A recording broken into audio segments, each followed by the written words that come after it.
સ્વસ્થ છે. દીકરી અત્યારે ડૉક્ટરના ઓબ્ઝર્વેશન હેઠળ વલસાડ સિવિલ હોસ્પિટલ ખાતે એડમિટ છે અને તબિયત એકદમ સારી છે. અને આરોપી ફરિયાદ દાખલ કરીને 1 જ કલાકમાં પકડી લેવામાં આવ્યો છે.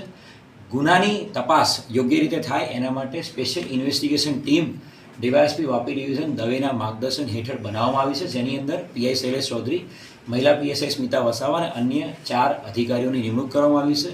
7 અધિકારી કર્મચારીની ટીમ, આ સ્પેશિયલ ઇન્વેસ્ટિગેશન ટીમ આ ગુનાની તપાસ કરશે.